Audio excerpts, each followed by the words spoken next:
Welcome back to the Deep Dive. Today we're digging into something I find just fascinating. It's this idea scholars call secondary biblical knowledge. Right.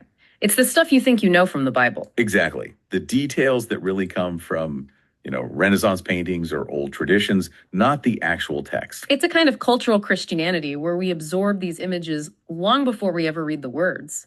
For centuries, the paintings were the canon for most people. So our mission today is to strip back some of that cultural paint. And the first casualty, looking at this report, is the classic nativity scene, the three wise men. Or the unspecified number of wise men. Right. Matthew chapter 2 only lists 3 types of gifts, not 3 people. And a caravan making that journey would have been a pretty large party for safety. So 3 is just a neat tradition. And they weren't kings either. The text calls them magoi. They're like astronomers or priests. But the timeline is what really blows my mind. We picture them at the stable, right? With the shepherds, yeah. But Matthew says they visited a house. A house.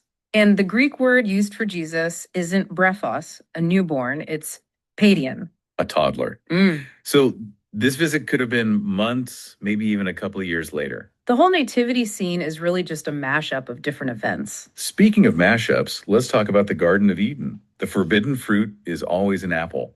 I love this one because it's just a linguistic accident. It's a fantastic story. The original Hebrew word is just peri. It's a generic word for fruit. So it would be anything. Anything. The apple idea comes from the 4th century Latin Vulgate translation. Jerome's translation, right? Right. He used the word malum. And in Latin, malum can mean apple, but malus means evil. It's a pun. No way. 1,000 years of art is based on a pun. Pretty much. Jewish traditions actually suggest it was more likely a fig, since they use fig leaves right after, or maybe a grape. That visual bias is a huge theme here. It also explains that famous image of peace, the lion and the lamb. Oh, the great Mandela effect of the Bible. I can see the painting in my head right now, but Isaiah 11.6 doesn't say that. Not at all. It says the wolf, the Hebrew, is Ziev shall dwell with the lamb. The lion is paired with the calf eating straw. So why the lion? Just looks better in a painting. I mean, it's a better contrast, right?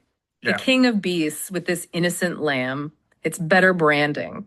Plus, Jesus is called both the lion and the lamb in Revelation, so our minds probably just smash those images together. Which overwrote the original text. Okay, let's jump to the New Testament. The story of Saul becoming Paul. The ultimate conversion story. He's on the road to Damascus, sees the light, and changes his name to Paul to signify his new life. Except that's not what happens. Acts 13.9 says, Saul, who was also called Paul. He had both names the whole time. Yes, it was common. Saul was his Hebrew name. Paul was his Roman name. He didn't change it. He just started using his Roman name when his mission shifted to the Gentiles. It was a practical code switch, not a spiritual rebranding. Wow. Okay, last one. The most quoted Bible verse that isn't in the Bible at all. God helps those who help themselves. I hear this one all the time. And it sounds so biblical. It's actually from Aesop's Fables. Benjamin Franklin made it famous. It feels very American, that pull yourself up by your bootstraps idea. Exactly. And theologically, it completely flips the biblical message on its head. Romans 5.6 says Christ died for the helpless. The Bible's message is that God helps those who can't help themselves. That's a huge difference. It really shows how much we rely on the vibe of a story instead of the actual text. We confuse the cultural map for the territory. Which leaves you with a pretty big question. If our mental images of these famous stories are so heavily painted by culture, what other deeply held beliefs might just be painted on too? Thanks for listening to The Deep Dive.